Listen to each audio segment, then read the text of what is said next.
You are listening to Alex Nanlohi Podcast, to know the Lord and to make Him known.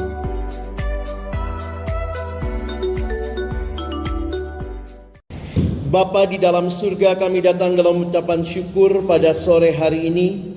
Terima kasih karena Tuhan baik dan Tuhan menyatakan kebaikan-Mu di dalam hidup kami. Kembali hari ini kami boleh datang bersekutu memuji, memuliakan nama-Mu. Dan tiba waktunya kami akan membuka firman-Mu ya Tuhan. Kami mohon biar waktu kami membuka firman-Mu, bukalah juga hati kami.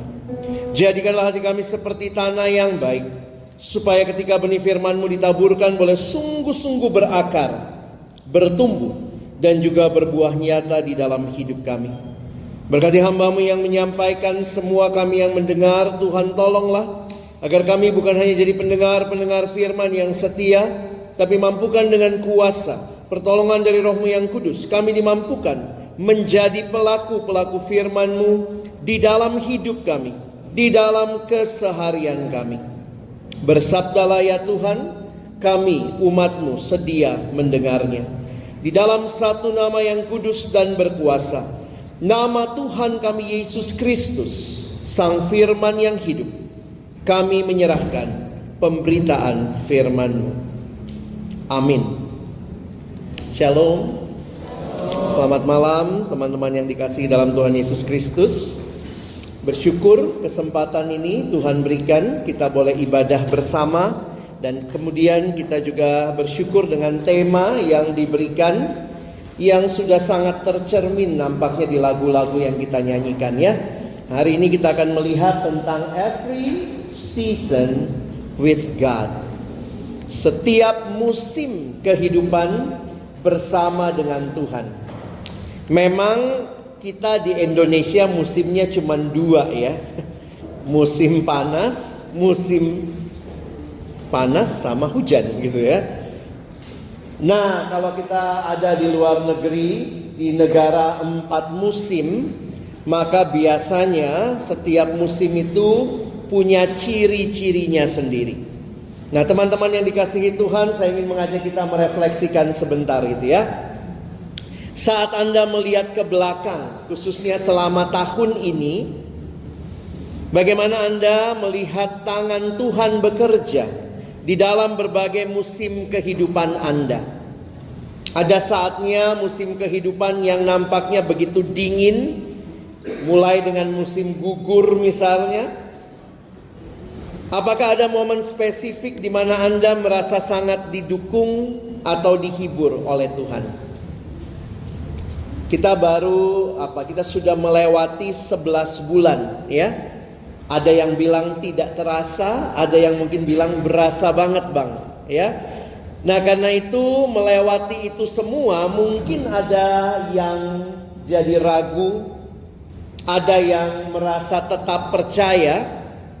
Dan seperti yang kita nyanyikan dalam pujian-pujian kita, apakah Anda percaya bahwa Tuhan hadir dan bekerja dalam segala situasi, baik itu hal yang baik maupun buruk? Banyak orang Kristen, kita disebut orang percaya, tetapi salah satu hal yang paling sulit kita lakukan adalah percaya itu sendiri. Apakah benar yang Tuhan lakukan itu sudah yang terbaik ya?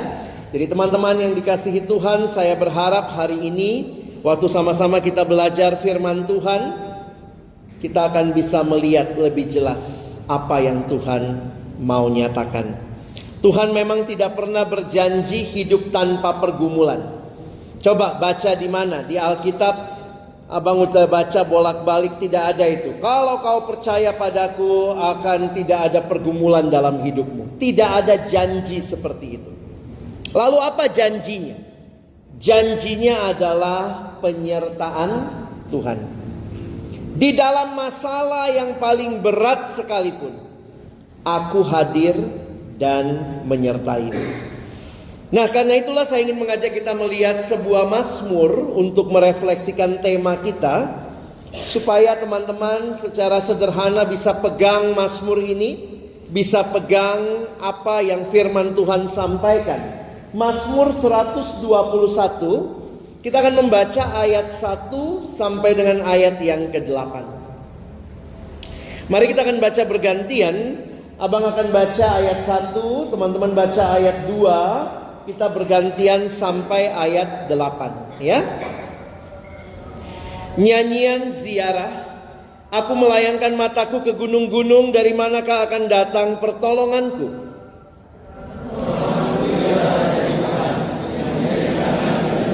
Ia tak akan membiarkan kakimu goyah, penjagamu tidak akan terlelap.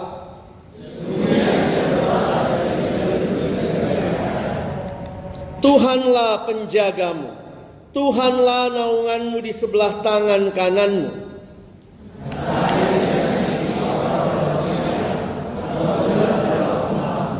Tuhan akan menjaga engkau terhadap segala kecelakaan. Ia akan menjaga nyawamu.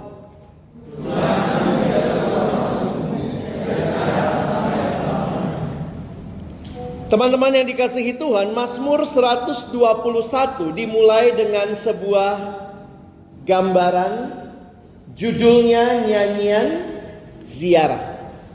Apa itu nyanyian ziarah? Kalau kita memperhatikan, nyanyian ziarah itu adalah lagu-lagu yang dinyanyikan, karena kitab Mazmur itu kayak buku lagu, kayak kidung jemaat begitu ya, buat orang Israel.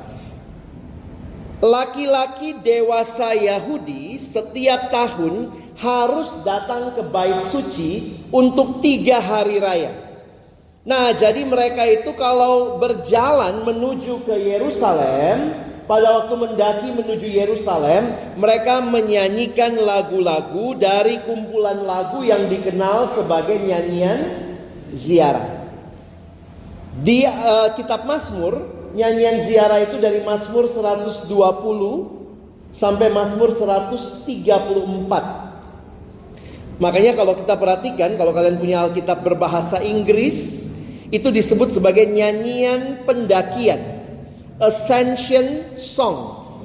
Karena itu adalah lagu yang dinyanyikan ketika mendaki. Ingat, Yerusalem, kota Allah, berada di perbukitan. Jadi karena itu orang menuju Yerusalem itu dikatakan orang mendaki. Ku mendaki ke Bukit Sion. Kota Yerusalem terletak di perbukitan Sion. Jadi kalau kalian agak bingung, kenapa dibilang kota Sion, disebut Bukit Sion, di mana Yerusalem? Nah, kota Allah, bait Allah ada di Yerusalem. Sehingga orang Yahudi biasanya naik ke Yerusalem untuk melakukan 3 hari raya utama yang ada di dalam kitab Ulangan, ya. Nah, menarik sekali, Mazmur ini agak berbeda dengan Mazmur-Mazmur yang lain. Karena di dalam Mazmur ini penekanannya kepada Tuhan sebagai penjaga. Mungkin kita jarang belajar ini ya. Kalau Tuhan adalah gembalaku, wah sering didengar. Tuhan adalah terangku, Mazmur 27. Mazmur 121 fokusnya adalah Tuhan adalah penjaga. Di dalam ayat yang singkat, cuma 8 ayat, teman-teman akan bertemu dengan kurang lebih 6 kali kata menjaga, penjaga. Nah, ini satu ya, penjagamu, penjaga Israel, penjagamu. Ini ayat 3 ada, ayat 4 ada, ayat 5 ada. Nanti kalau kita lanjut, muncul juga di ayat 7 2 kali, lalu di ayat 8 1 kali. Jadi menarik sekali konsep Tuhan menjaga. Konsep inilah yang diperkenalkan oleh pemazmur bagi orang-orang yang menyanyikan mazmur ini. Mungkin kalau kalian tertarik bahasa Ibrani, di dalam bahasa Ibrani ini Jehovah Shammar. Kita biasanya taunya apa? Jehovah Jireh, Jehovah Rafa, tapi hari ini kita belajar Jehovah Shammar. The Lord is my keeper. Teman-teman yang dikasihi Tuhan, perjalanan orang Yahudi menuju ke Yerusalem, jadi mereka dari berbagai tempat ya, mereka datang ke Yerusalem itu melalui perjalanan yang tidak mudah. Dan perjalanan itu seperti menggambarkan perjalanan kehidupan kita. Dan itu saya senang membaca mazmur-mazmur ziarah, nyanyian-nyanyian ziarah, karena itu seperti gambaran kehidupan yang melewati pergumulan dunia. Di dalam pergumulan itu diingatkan, hai teman-temanku, apapun musim hidupmu, Tuhan adalah penjagamu. Ada 3 hal yang abang mau share hari ini. Apa artinya Tuhan sebagai penjaga? Ingat baik-baik, mudah dihafal, mudah diingat supaya kita pegang sebagai janji Tuhan di dalam hidup kita. Yang pertama adalah Tuhan adalah penjaga di segala tempat. Teman-teman, dikatakan aku melayangkan mataku ke gunung-gunung. Menarik juga ya waktu saya memperhatikan tafsiran ayat ini. Jadi ini kalau kita pakai logika berjalan di masa itu ya, biasanya kalau orang yang berjalan menuju ke satu lokasi itu lebih mudah lewat lembah atau lewat gunung. Nah, kalau orang sekarang mungkin bingung kali ya. Mana lebih mudah berjalan, lewat lembah atau lewat gunung kalau mau berjalan menuju sebuah tempat? Logikanya lembah, karena gunung itu didaki capek. Tetapi tempat yang paling berbahaya pada waktu itu di lembah atau di gunung? Di lembah. Makanya musuh-musuh itu biasanya mengintai dari pegunungan. Musuh di atas, kalau mereka datang menyerbu ke bawah. Dan karena itu perjalanan ziarah ke Yerusalem itu adalah perjalanan yang membahayakan. Makanya lihat pemazmur berkata, aku melayangkan mataku ke gunung-gunung. Beberapa penafsir mengatakan dia melihat di gunung-gunung ini tempatnya para penjahat yang siap menerpa mereka, siap mengancam mereka, siap menyerbu mereka. Tetapi ada satu gunung, tempatnya bait Allah. Itulah Bukit Sion, kota Allah ada di sana, bait Allah ada di sana. Dari mana datang pertolonganku? Menurut para penafsir, di bukit-bukit, kalau kalian ingat di Alkitab, orang-orang yang menyembah berhala selalu membuat tempat penyembahannya di bukit. Makanya kalau baca kitab Raja-Raja, raja ini jahat sekali dan dia tidak menjauhkan bukit-bukit pengorbanan. Jadi di bukit-bukit itu selain tempatnya penjahat, juga tempat dari orang-orang yang menyembah berhala. Tetapi Mazmur berkata, dari mana datangnya pertolonganku? Pertolonganku ialah dari Tuhan yang menjadikan langit dan bumi. Di mana Tuhan berkuasa? Dia yang menciptakan seluruh alam semesta ini. Maka dia berkuasa mau di gunung, mau di lembah, mau di mana saja di permukaan bumi ini. Dia Tuhan yang menjaga di segala tempat. Teman-teman yang dikasihi Tuhan, Tuhan adalah sumber bantuan dan perlindungan dimanapun kita berada. Tidak ada satu tempat pun yang terlalu jauh atau terlalu sulit baginya untuk melindungi kita. Ingat selalu bahwa Tuhan adalah pencipta langit dan bumi. Teman-teman, kenapa ini penting? Saya nggak tahu nih berapa banyak yang ngekos di sini kalian, yang orang tuanya mungkin juga tidak ada dengan kamu, ada yang ada di pulau yang lain, ada yang ada di tempat yang lain, ada yang ada di tempat yang jauh maupun yang dekat. Tidak ada yang tersembunyi dari Tuhan. Pegang ini. Segala musim kehidupan, di segala tempat. Jangan pikir cuma Tuhan ada di dekat kamu saja. di dekat papamu, mamamu, di tempat mereka ada. Kadang-kadang kalau kita yang jauh, saya dulu anak rantau ya, kuliah di Jakarta, orang tua di daerah, itu kalau dengar orang tua sakit aja, kita juga sakit sendiri gitu ya. Gimana? Aduh, rasanya harus ada saya di sana. Kalau nggak ada saya, dulu kalau mama sakit, kalau aku datang langsung sembuh ya. Rasanya kitalah yang mau ada di sana.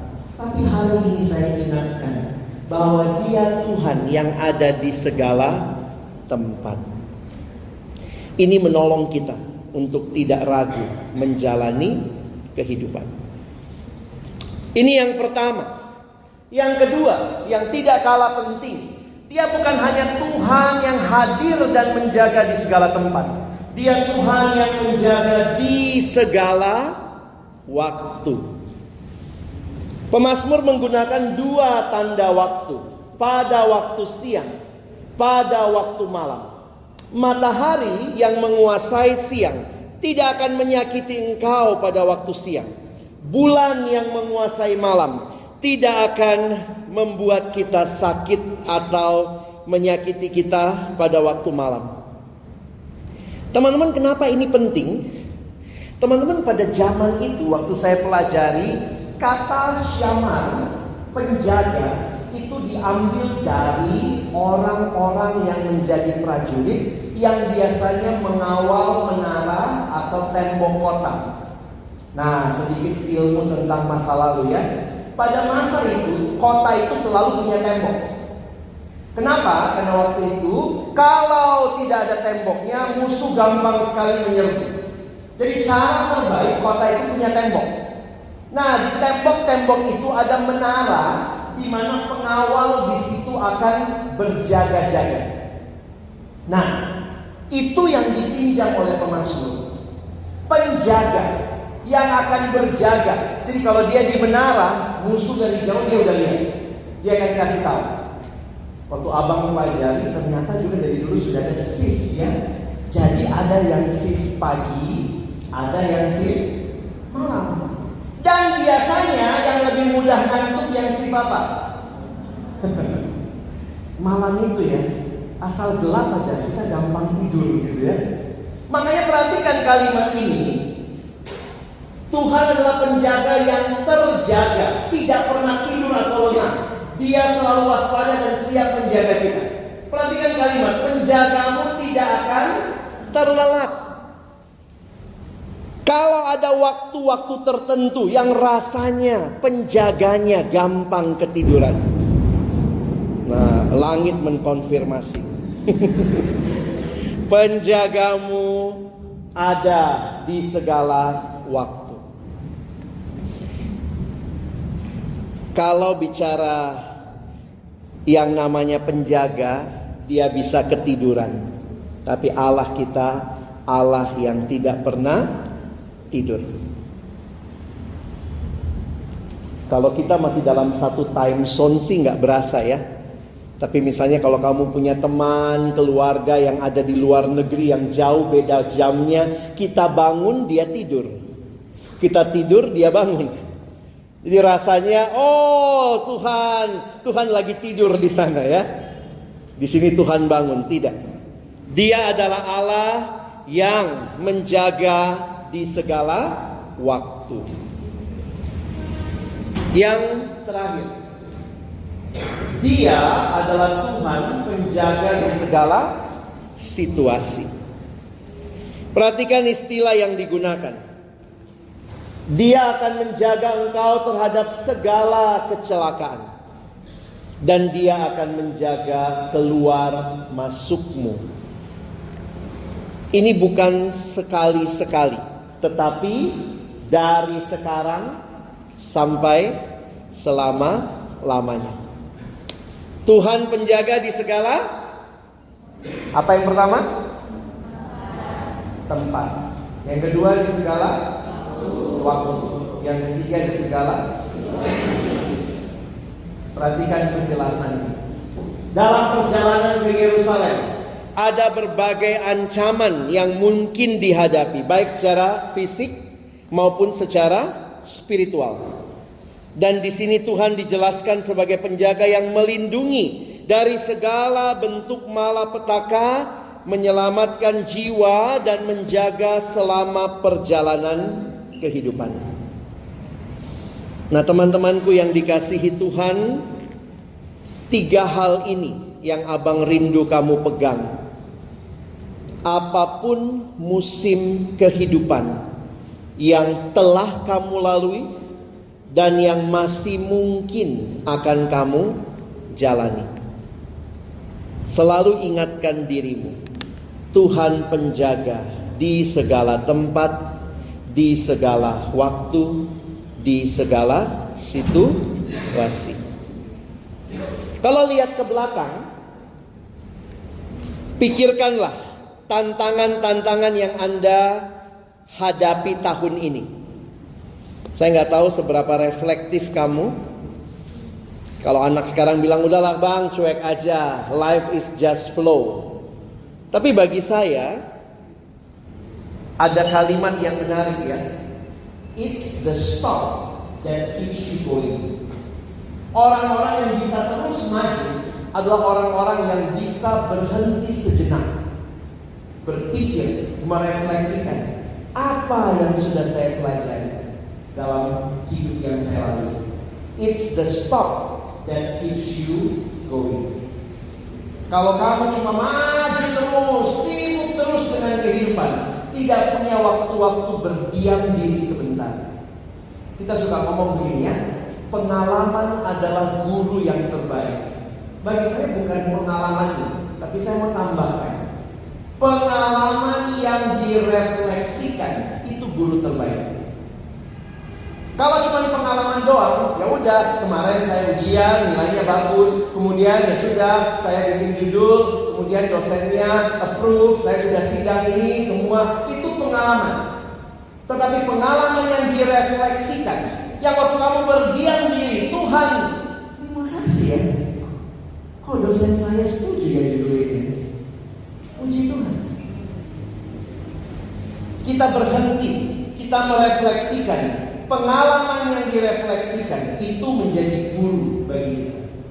Sementara pengalaman yang tidak direfleksikan hanya menjadi sejumlah pengalaman. Hari ini Tuhan menolong kita untuk melihat seberapa jauh engkau dan saya bertumbuh dalam segala pengalaman. Jadi Mazmur 121 memberikan jaminan yang kuat. Tuhan adalah penjaga yang setia dan abadi, yang selalu hadir untuk melindungi, mendukung, dan memandu umatnya tanpa terbatas oleh tempat, waktu, dan situasi. Ingat, Tuhan hadir bukan berarti kita tidak mengalami pergumulan ya. Saya nggak tahu apa yang teman-teman alami 1 tahun ke belakang. Ada yang waktu lihat ke belakang, Tuhan terima kasih keluarga saya masih lengkap tahun ini. Tapi mungkin juga ada yang waktu melihat, Tuhan terima kasih kami kehilangan 1 anggota keluarga yang kami sangat sayang. Tapi Tuhan kasih kami kekuatan melalui. Tuhan hadir bukan berarti tidak ada masalah, tidak ada pergumulan. Apa yang teman-teman bisa lihat setahun ke belakang? Siapa Tuhan bagimu? Dia penjaga? Dia gembala? Sebagai penutup, pikirkan beberapa pertanyaan ini ya. Dalam menjalani berbagai musim kehidupan di dalam tahun ini, bagaimana Anda dapat tetap setia dan bersyukur kepada Tuhan? Apakah ada pengalaman pribadi di mana Anda merasa sulit untuk bersyukur, namun kemudian menyadari kebaikan dan kasih setia Tuhan dalam proses itu? Izinkan abang kasih klarifikasi, jangan salah konsep. Orang Kristen kan kita dibilang selalu harus bersyukur. Nah, apa yang disyukuri? Saya lama loh bergumul itu ya. Kalau kita ngalamin hal yang sulit, Iya, dan kita harus bersyukur. Bersyukur atas apanya? Maaf, kalau orang tuamu meninggal, terus apa yang disyukuri? Syukur meninggal juga. Gitu. Kita kan orang Indonesia suka gitu ya. Dia kecelakaan kemarin bang, syukur. Cuma ininya ya. Padahal jujur aja kalau kecelakaan ya nggak enak gitu. Saya jujur lama berpikir, apa yang disyukuri? Kadang-kadang kita sulit melihat syukurnya mau di mana. Ada orang tua kita tahu-tahu dikatakan sudah cancer stadium 4. Terus apa? Syukur ya, cancer ya. Syukur ya, nggak mati langsung ya. Gitu. Saudara saya bicara saudara, maaf ya, karena ini memang kejadian di salah satu keluarga besar kami. Waktu papanya meninggal, saya bilang juga ini entah apa gerejanya saudara kami ini ya. Papanya meninggal, orang kasih bunga kan, papan, turut berduka cita. Tiba-tiba dia ngomong, ganti itu semua, turut bersuka cita. Papaku sekarang sama Tuhan Yesus. Benar sih secara konsep ya. Tapi Alkitab juga bilang, janganlah kamu berduka cita seperti orang yang tidak punya pengharapan. Kalau ada yang meninggal, jangan kamu bersuka cita seperti orang yang tidak punya pengharapan. Berarti boleh nggak berduka cita? Boleh, bukan berarti tidak pernah boleh berduka cita. Silahkan berduka cita kata Paulus, tapi jangan seperti orang yang tidak berpengharapan. Jadi apanya yang disyukuri dalam situasi yang sulit? Saya cuma mau ngasih tahu sama teman-teman, kadang-kadang kita nggak bisa melihat bahkan kebaikan sedikit pun dalam pergumulan yang kita alami. Jangan sosok rohani ya. Jangan kita sosok rohani, oh Tuhan baik. Jujur aja kalau kamu bisa berkata, Tuhan saya belum bisa lihat kebaikannya. Karena biasanya kalau kamu jujur, itu jadi jalan pemulihan. Saya kalau baca kitab Mazmur, pemazmur itu jujur banget. Pemazmur berkata, Tuhan mengapa? Allahku mengapa engkau meninggalkan aku? Jangan pikir itu kalimatnya Yesus saja. Itu kalimat pemazmur di Mazmur 16. Allahku, Allahku mengapa engkau meninggalkan aku? Jadi apanya yang disyukuri? Akhirnya saya sadar begini. Di dalam hidup, kadang-kadang kita belum bisa mengerti sepenuhnya apa yang Tuhan rencanakan. Maka yang disyukuri bukanlah kemalangannya, tapi syukurilah kehadiran Tuhan yang tetap hadir dalam hidup kita. Bisa bedakan? Kalau kamu kecewa, bilang, Tuhan saya kecewa. Kamu sedih, Tuhan saya sedih. Orang tua yang saya kasihi kau panggil pulang, Tuhan saya sedih. Tapi saya bersyukur Engkau tetap ada dalam hidupku, menghibur dan menolong. Itu jauh lebih jujur. Syukur atas kehadiran Tuhan yang nyata dalam hidup kita. Teman-teman, memang ada dua hal ya yang seringkali kita syukuri. Berkat Tuhan. Tapi pertanyaan saya, kalau tidak ada berkat Tuhan, tetap bersyukur? Harusnya tetap bersyukur. Karena syukur terbesar kita bukan karena menikmati berkat Tuhan saja, tetapi menikmati kehadiran Tuhan. Walau tak dapat melihat semua rencana Tuhan, namun hatiku tetap memadam padamu. Saya kalau lihat hidup, itulah hidup. Bersyukur karena kehadiran Tuhan yang boleh menopang. Malam ini nggak usah kita syukuri kehadiran Tuhan karena Dia sudah pasti hadir, ya. Tapi abang minta teman-teman coba lihat setahun ke belakang ya. Mari kita belajar bersyukur juga. Ada nggak berkat-berkat yang Tuhan berikan dalam hidupmu? Teman-teman, perhatikan ya. Tanpa terasa ataupun terasa, sebentar lagi kita akan menutup lembaran tahun 2023 dan memasuki tahun yang baru 2024. Mari ambil waktu sejenak untuk merenung dan menuliskan satu hal saja yang paling Anda syukuri tahun ini. Kalau kehadiran Tuhan kan sudah pasti harus kita syukuri ya. Nanti kalau kalian semua tulis kehadiran Tuhan gak ada lagi gitu ya. Tapi mari coba lihat, ada gak berkat Tuhan yang kamu nikmati? Jawaban doa, ada kertas yang disiapkan di setiap kursi. Kamu yang langsung datang duduki kertas itu berdiri ya. Kasihan kertas itu. Oke, keluarin alat tulisnya lah ya. Abang kasih waktu 3 menit. Coba teman-teman tulis apa ucapan syukurmu atas berkat yang Tuhan berikan.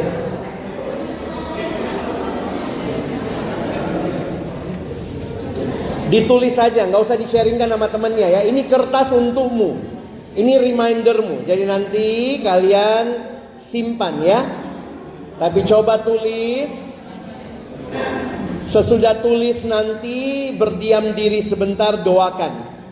Tuhan, terima kasih atas apa yang kau berikan ya. Oke, 3 menit ya.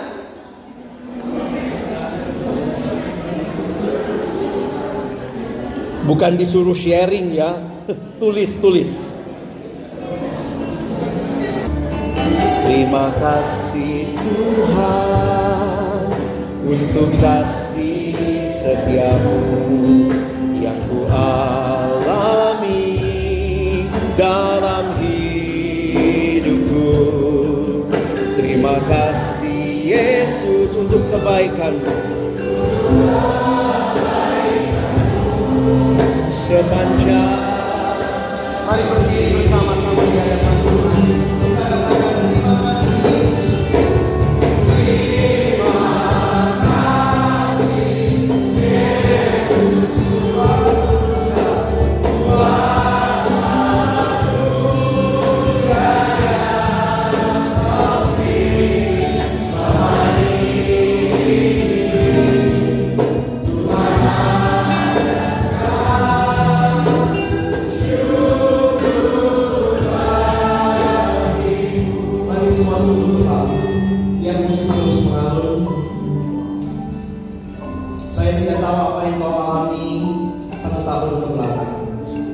Mungkin begitu banyak kesulitan pergumulan hidup, tapi juga ada begitu banyak berkat Tuhan yang engkau dan saya alami.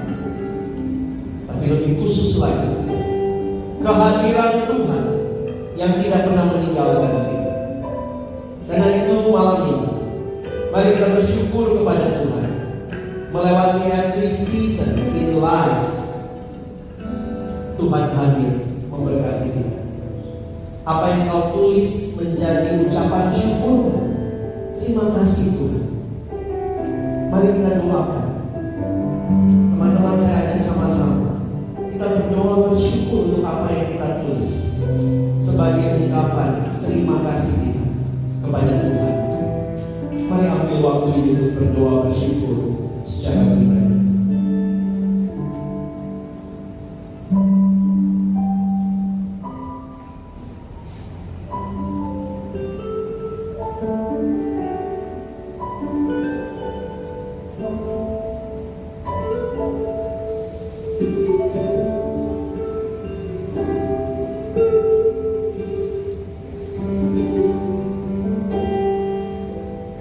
Mari yang sudah selesai berdoa, angkatlah kertasmu dan kita katakan bersama-sama, terima kasih Tuhan untuk kasih setiamu. Terima kasih Tuhan untuk kasih yang ku alami dalam hidupku.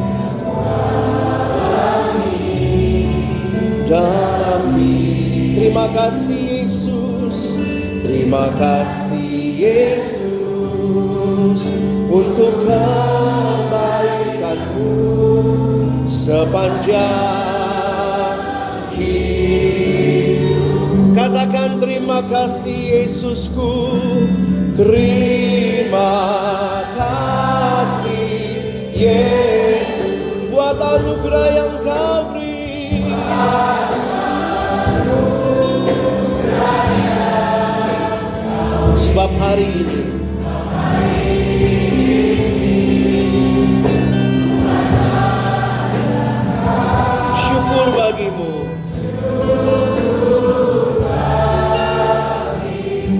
dengan lembut katakan, terima kasih Yesus buat anugerah yang kau beri.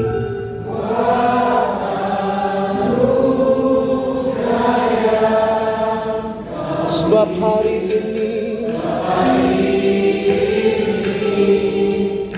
Tuhan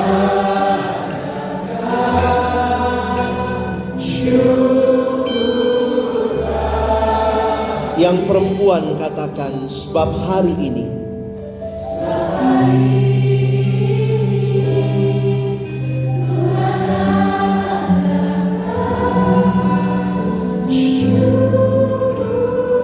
mari yang pria katakan bersama-sama, sebab hari ini Tuhan adakan. Sebab hari ini Tuhan adakan. Syukur bagimu. Syukurlah. Mari bersama-sama satukan hati. Sebab hari ini, sebab hari ini Tuhan adakan.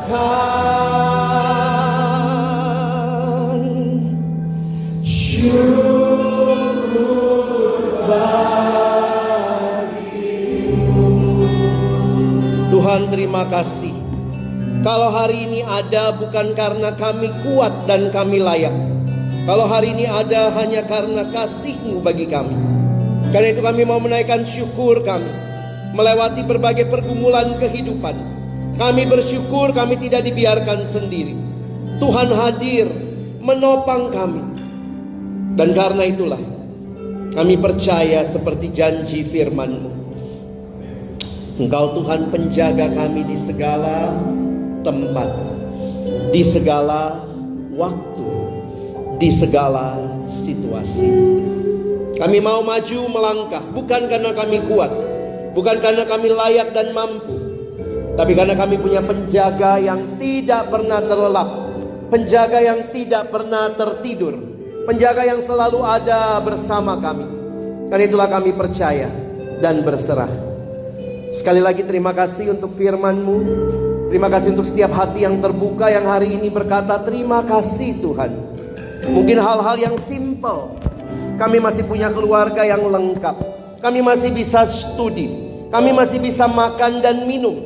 Kami masih bisa melakukan begitu banyak hal. Tuhan, hanya satu hal yang bisa kami katakan. Terima kasih Tuhan. Syukur bagimu. Ini doa kami, ucapan syukur kami. Dalam nama Yesus yang mengaruniakan semuanya buat kami, kami sudah berdoa. Amin. Silakan duduk.